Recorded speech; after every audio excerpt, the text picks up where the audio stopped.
રોજ સવારે અને સાંજે સાંભળો શ્રી નારાયણ કવચ. શ્રીમદ ભાગવતના 6ઠ્ઠા સ્કંધના 8મા અધ્યાયમાં શ્રી નારાયણ કવચ ત્વષ્ટા ઋષિના પુત્ર વિશ્વરૂપ ઇન્દ્રને કહે છે. વિશ્વરૂપ કહે છે, જ્યારે ભયનો સમય પાસે આવ્યો હોય ત્યારે મનુષ્યએ હાથ પગ ધોઈ આચમન કરી ઉત્તર દિશા તરફ મુખ રાખી નારાયણ કવચનો પાઠ કરવો.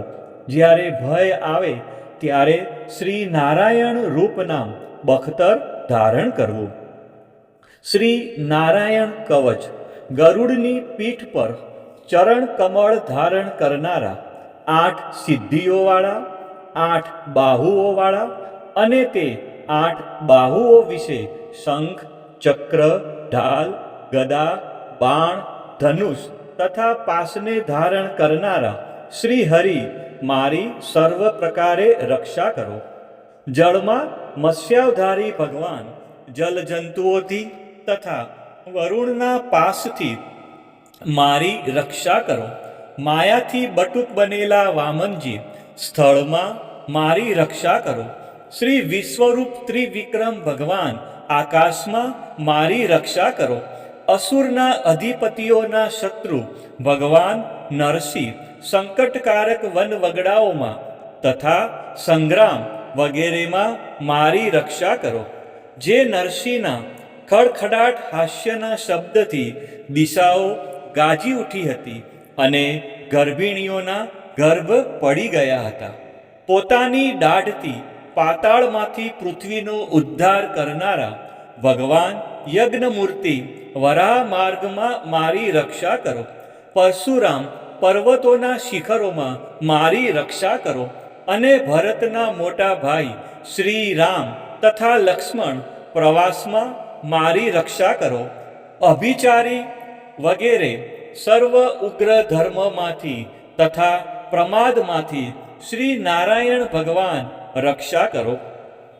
નર ભગવાન ગર્વથી રક્ષા કરો. યોગના સ્વામી શ્રી દત્તાત્રેય યોગ ભ્રંશથી મારી રક્ષા કરો.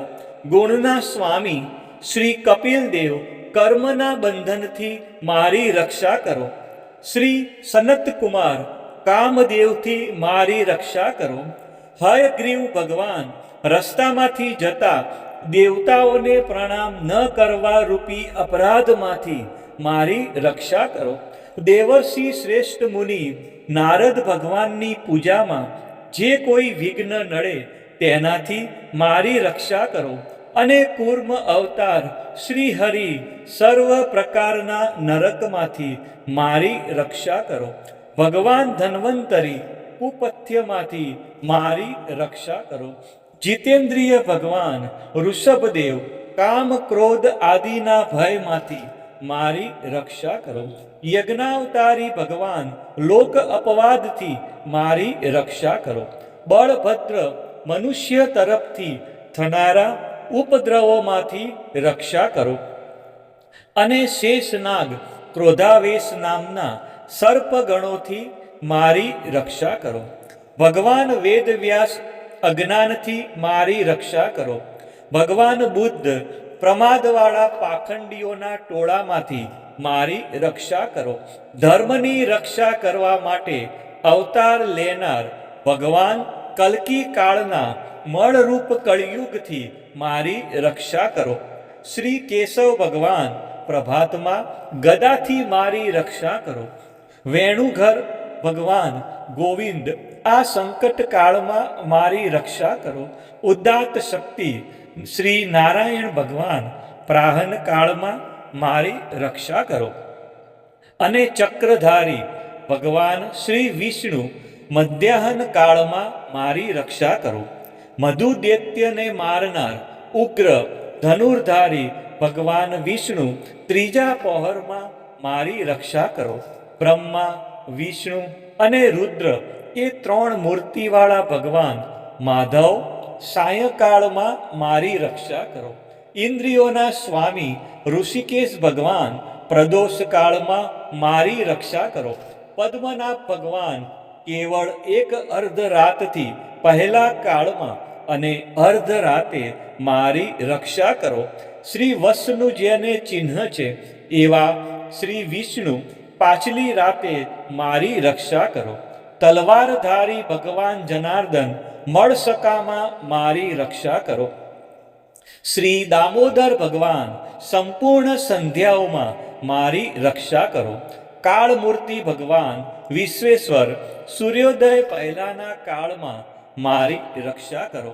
હે પ્રલયના સમયના અગ્નિ જેવી તીક્ષ્ણ ધારવાળા ચક્ર ભગવાનથી મૂકવામાં આવે તો ચારે તરફ ફરીને અગ્નિ જેમ ખડની ગંજીને તુરત જ બાળી નાખે તેમ શત્રુના સૈન્યને તુરત જ બાળી નાખો. હે વ્રજના જેવા તીક્ષ્ણ સ્પર્શવાળા તણખાઓથી ભરેલી ગદા, તમે ભગવાનને વાલી છો. તમે કુષ્માંડ, યક્ષ, રાક્ષસ, ભૂત તથા ગ્રહોને ભૂક્કો કરી નાખો તથા શત્રુઓના ચૂરે ચૂરા કરી નાખો. હે પાંચજન્ય શંખરાજ, શ્રી કૃષ્ણ ભગવાને ફૂંકવાથી મહાભયંકર શબ્દ કરીને તેમના શત્રુઓના હૃદયને કંપાવતા રાક્ષસો, પ્રમથો, પ્રેતગણ, માતૃકાગણ, પિશાચ, બ્રહ્મ રાક્ષસ તથા બીજા ઘોર દ્રષ્ટિવાળાઓને નસાડી મૂકો. હે તીક્ષ્ણ ધારવાળી તલવાર, તમે ભગવાનના હસ્ત દ્વારા પ્રેરાઈને મારા શત્રુઓના સૈન્યને કાપી નાખો. હે ચંદ્રમા જેવી 100 ફૂદડીવાળી ઢાલ, તમે શત્રુઓની આંખને ઢાંકી દો અને પાપી નજરવાળાઓની પાપી દ્રષ્ટિ હરી લો. અમને ગ્રહોથી, કેતુઓથી, મનુષ્યોથી, સર્પોથી, દાઢવાળા પ્રાણીઓથી તથા પાપોથી જે ભય થાય છે તે સૌ તથા જેઓ અમારા સુખમાં વિઘ્ન કરનારા છે તે સર્વે ભગવાનના નામરૂપી અસ્ત્રના કીર્તનથી તુરત જ ભય પામો. બૃહદ થંતર વગેરે સામના સ્ત્રોતોથી સ્તુતિ કરાતા વેદમય તથા સમર્થ ગરુડ ભગવાન સર્વ સંકટોમાં મારી રક્ષા કરો. શ્રી વિશ્વકસેન ભગવાન પણ પોતાના નામો લેવા વડે સર્વ સંકટોમાંથી મારી રક્ષા કરો. શ્રી હરિના નમ, રૂપ, વાહન અને આયુધો સર્વ આપત્તિઓમાંથી મારી રક્ષા કરો. ભગવાનના મુખ્ય પાર્ષદો અમારા બુદ્ધિ, ઇન્દ્રિય, મન તથા પ્રાણની રક્ષા કરો. આ સાકાર નિરાકાર જે કંઈ જગત છે તે સર્વ ભગવાનનું જ સ્વરૂપ છે. આ સત્યથી મારા સર્વ ઉપદ્રવો નાશ પામો. અભેદ દ્રષ્ટિવાળા મનુષ્યોને ભગવાન પોતે ભેદરહિત જોવામાં આવે છે તો પણ તે પોતાની માયાથી આભૂષણો, આયુધો તથા ચિહ્ન નામની શક્તિઓને ધારણ કરે છે.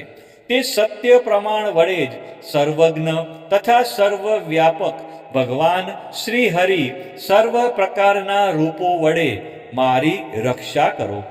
નામની ગર્જનાથી લોકોના ભયનો નાશ કરનાર તથા પોતાના દિગ્ગજ ઝેર, શસ્ત્ર, પાણી, વાયુ, અગ્નિ વગેરેના પ્રભાવે ગળી જનાર નરસિંહ ભગવાન દિશાઓમાં, ખૂણામાં, ઊંચે, નીચે, અંદર, બહાર તથા ચારે બાજુ અમારી રક્ષા કરો. હવે આપણે સાંભળીશું નારાયણ કવચ કરવાથી કયું ફળ કથન મળે છે. વિશ્વરૂપ કહે છે, હે ઇન્દ્ર, આ નારાયણ કવચ તમારી આગળ કહ્યું જે ધારણ કરવાથી તમે શ્રમ વિના અસુરોના અધિપતિઓને જીતશો.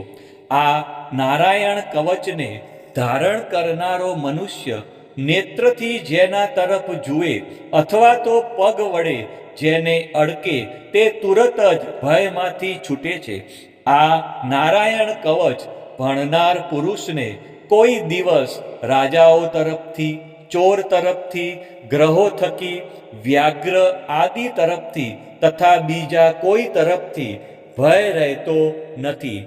કોમેન્ટમાં ઓમ નમો નારાયણ જરૂરથી લખવું. આ જ પ્રમાણે રોજ સવારે અને સાંજે શ્રી નારાયણ કવચ અવશ્ય સાંભળવું.